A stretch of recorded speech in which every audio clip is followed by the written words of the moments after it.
Jesus Freak here. Now, I've always liked to push myself just a little bit harder the next time. You probably noticed a failed experiment on my Christmas Eve video where I had this computer doing musical accompaniment, and I tried to have this computer do a slideshow on this display. It almost worked out and probably would have been okay, except my cat decided to crash on the arm of my chair. As she does, you've probably seen it in a few of my videos, and block view of the screen. So I wound up having to take the video, cut the slides so they matched what was going on in the video, and basically fake it. But the next day I did another video, and in that video I needed to be able to do some call and response stuff. The main part of this being, of course, it's what's called the sursum corda, which is Latin and phrase is roughly translated, lift up your hearts.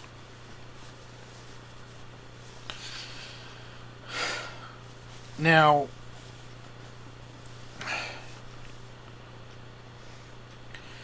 in order to be able to do that, I recorded a video of myself as the leader or celebrant. And I encoded it, figuring, I get a video player on my Pentium. I'll see if the computer's fast enough to handle this. And, I used, it's not even VCD is 352 by 240. That was 320 by 200. And I made it 320 by 200, and I put it on the Pentium and had it display on here. And it worked, although the computer actually crashed twice, requiring me to have to do some creative editing to compensate for that. And that, of course, didn't exactly go right either.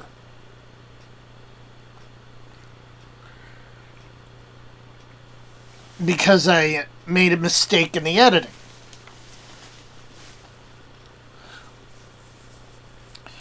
But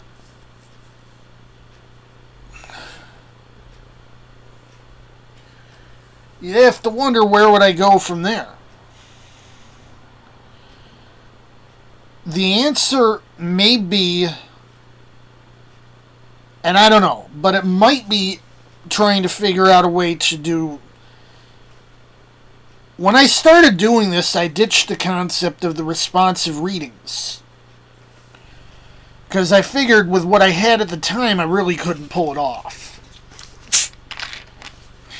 But I've basically just done it. So the obvious next step is, could I actually pull off the responsive readings? Have two parts. I'll read the whole thing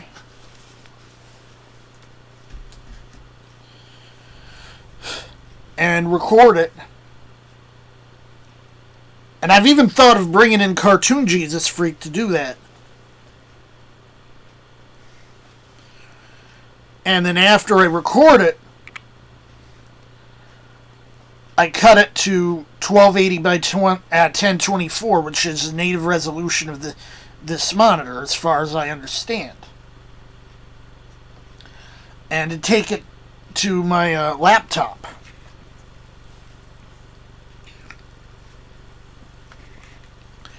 The laptop can handle it just fine. Although I'd have to reinstall the video player because I don't have one on it yet. But I've actually... I can take the laptop and plug this monitor into it and have the one screen show up, whatever. I can do dual head with it and the monitor just like I do dual head with this computer here.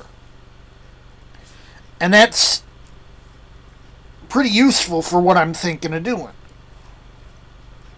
I'd take the video, put it full screen, and start it up.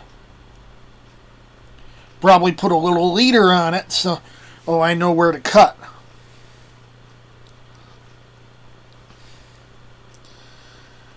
And it would either have the subtitles burned in, or I could probably even and let that computer do it at runtime. It might even look better because of differences between the font rendering on Wine versus how it works on Windows. So I could even just, do it on the fly. And when time comes to do the response, I'm just sitting here watching the screen, waiting for my cue, and, reading along.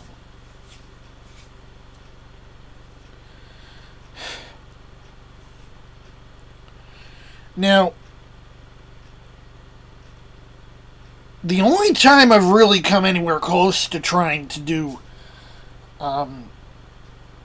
this sort of virtual congregation kind of concept was Christmas.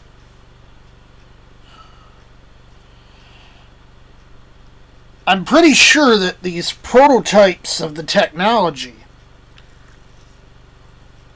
and prototypes of the methodology prove that I could do it if I wanted to.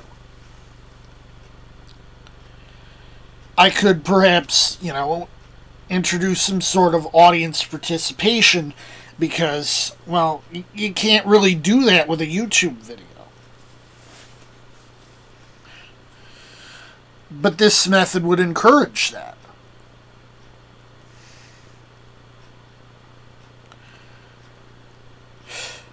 Another thought I had, and this might not work out so well. The Christmas Eve thing, I did 10 hymns. Each one of them, I did one complete run through. I did a little lead in, or if it was a tune I felt would be more unfamiliar, I'd play the whole thing through first. And then I'd show the lyrics on the screen, kind of like my church does. Not my church, the church I go to. I don't run a church. But they'll project the lyrics, so you don't need a hymnal. Of course, it used to have them in the pews until COVID happened. And what they would have done, what they used to do before they stopped doing hymns because of the situation, is they display the lyrics on the screen. Now, I'm not really a fan of it, but I can see the advantage of it. And I could very much do it. I could, if I'm using the laptop instead of the Pentium,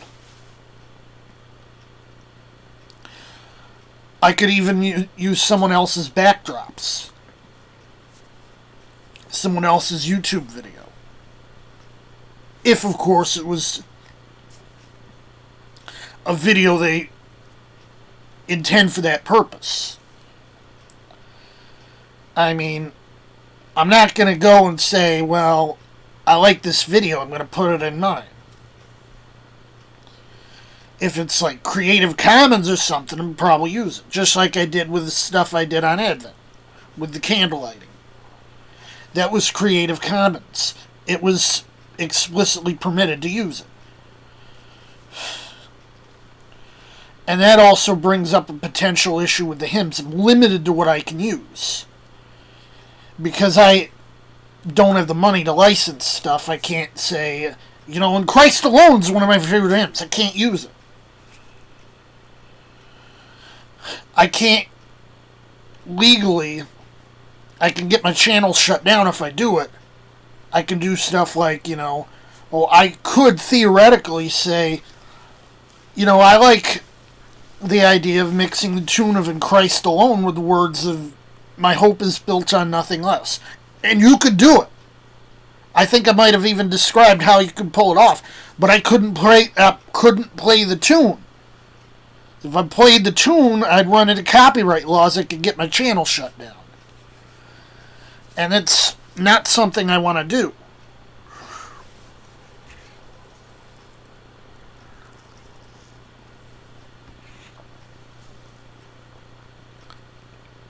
Now that I'm actually getting somewhere, now that I actually have some kind of reach. And this is the only reach I really have. That said, there's still a lot of good stuff out there.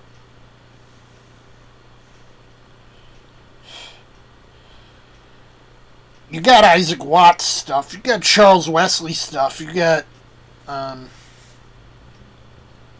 Fanny Crosby. There's a lot of great songwriters in past decades and stuff. And their stuff is copyright free. And I could very well do something with that if I wanted to.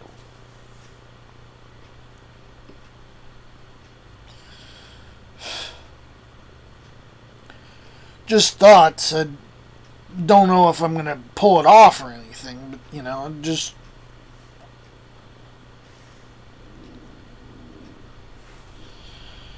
standing to use a little input, I guess.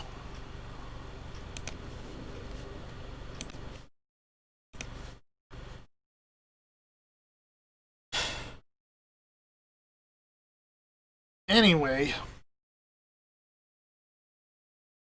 Jesus freak out.